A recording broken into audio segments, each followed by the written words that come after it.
everyone! My name is Melissa Fry, author, editor, course creator, and lover of stories. Today we're going to talk about pacing. Yeah, so a little bit of writing advice, a little bit of, we'll just see how it goes. But I really like to write books that kind of keep you on your toes. It's something I learned from actually reading an acknowledgments in a Stephen King book, is that he acknowledged someone who would read his book and said that she always told him to keep his foot on the gas. So that's something I took to heart, and I said that everything in my book needs to keep the foot on the gas. If I am bored, my reader will get bored too. So as a consequence, I went through and I got rid of anything that slowed down the story or anything like that. So I wanted to give you just a few tips on how to keep the reader reading and get that pacing so that it's really fun and exciting and makes them really want to keep turning the page.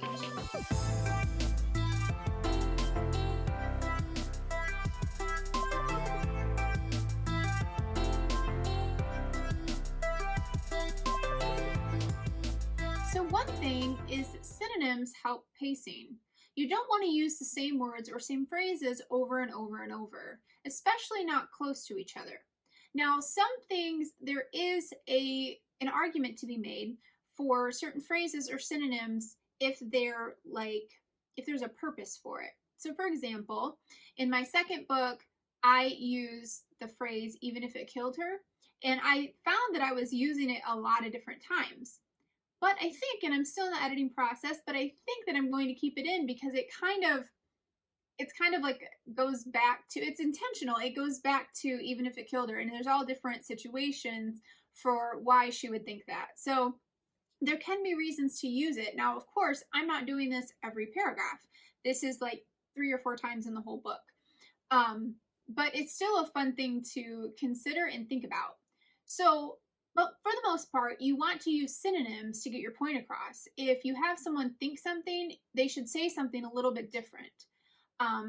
Just kind of reword it if you need to. Or they may not even think it at all, but they just say it. So they think something different around the same concept, but then they say what you actually intended them to say. So there's different ways to do it. Obviously, the thesaurus is your friend.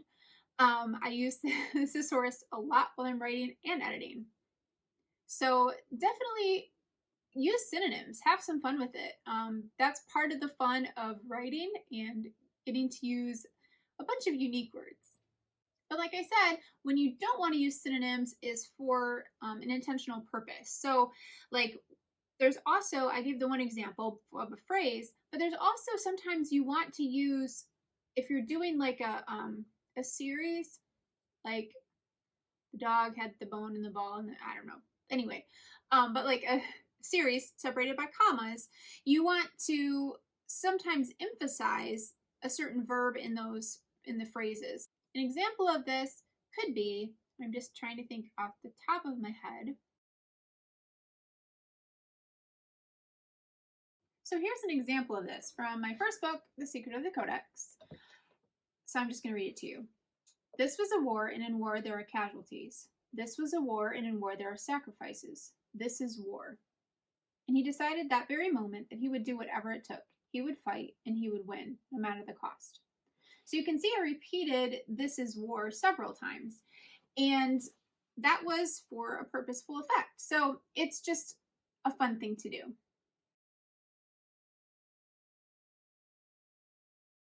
Another way to help with pacing is to vary your sentence structure and paragraph structure. You don't want your sentences to all be the same length or the same structure. So you want to basically just keep the reader interested. If you've tried to read a paragraph that has all the same sentence lengths, it gets exhausting for the reader. And the same way with paragraph length, you've got to vary it up. And this is different based on your writing style. So it's not really a big deal if you like to write big long blocks of prose, that's okay too, but just make sure that you have maybe some dialogue that breaks that up. It's kind of the whole concept of making sure you have prose and dialogue, and you have short sentences and long sentences, and short paragraphs and long paragraphs. The reader will get tired. It's actually taxing on someone to read consistent paragraph size and sentence size over and over and over. So you want to make sure that you have some variety there. I I really like to use the one sentence paragraph thing for like, like in my example I just gave, the "this is war." Those were all, by the way, those were all separate paragraphs. But I really like to use it that way just for effect. It kind of gives it more urgency and it's more like immediate. So it's just fun. One of my pet peeves that really drags the story down for me and confuses me, and it slows the story down because, and this is why I put it in pacing, because you're trying to figure out what's actually happening, and that is making your point of view very clear. So for me, I have multiple points of view in my, or maybe it's point of views, I'm not sure. I have multiple of those in my books, and I write that way intentionally because I really like to get into all the characters' minds. You may have a different way to think about it, and if you're writing first person and there's only one person, this might not be as big of an issue. But I've seen it before, and it's really frustrating when they change point of views in the middle of the paragraph or the section or the, it's really annoying. So please don't do that. Make sure your point of views are clear. If you need to rewrite a section to make it from the main character's point of view, then do that. Or create a new section if you really need that information from that other character's point of view. However you want to do it, make it clear, because it can be really distracting and that slows down the pacing, even if your writing is amazing otherwise. Another thing is about the passage of time. If you want to take your time describing how things went on and, oh, her days were filled with this and her nights were filled with this, and that can show the passage of time and give the reader the feeling of the passage of time as well. But you can also say later that night and move on. And that's a way to ground the reader in the scene and say, okay, that's when it happened.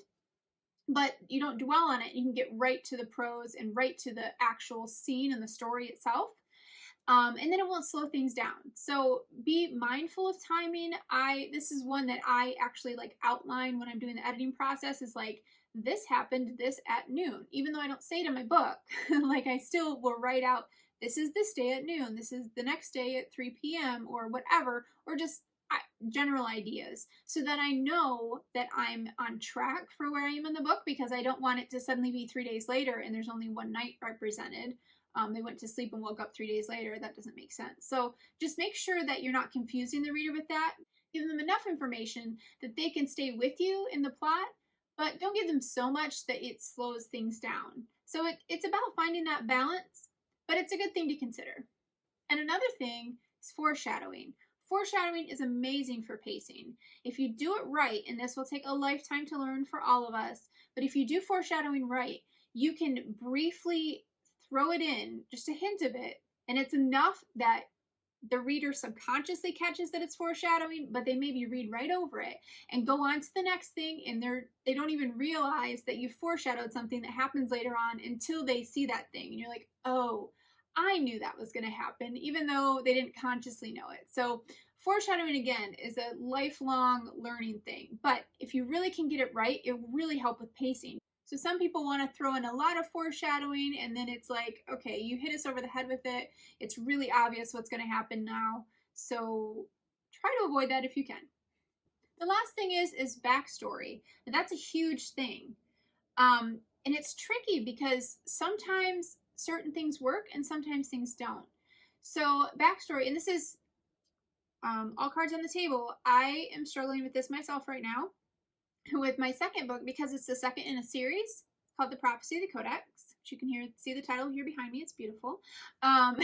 So The Prophecy of the Codex, I'm editing this right now, and I'm struggling with how much backstory to put in, because my question to myself is, do I want someone to be able to read book 2 without having read book 1 and not be completely lost? In which case, I have to have some backstory in there so that I can catch them up with what happened in book 1. But I also don't want someone who's read book 1 to read book 2 and get bored because I have too much backstory in there. Like, okay, we saw it. I saw this. I was here for this. I don't want to read about it. So it's a matter, again, of finding the balance, of finding what will actually work for the story to keep your readers up to date, but not overwhelm them with things, and don't info dump everything. All right, so that's a lot about pacing. I hope it was really helpful. If you enjoyed any of these tips, if you think they're helpful, or if you thought of any other ones while I was talking, please leave a comment. I would really appreciate more ideas on how to make the pacing the best it can be. Alright, don't forget to subscribe and click the thumbs up button so that we can stay connected and can have a lot of fun on this channel, because it's just a lot of fun for me. Alright, my name is Melissa Fry, author, editor, course creator, lover of stories, and a grammar nerd. Talk to you later. Bye!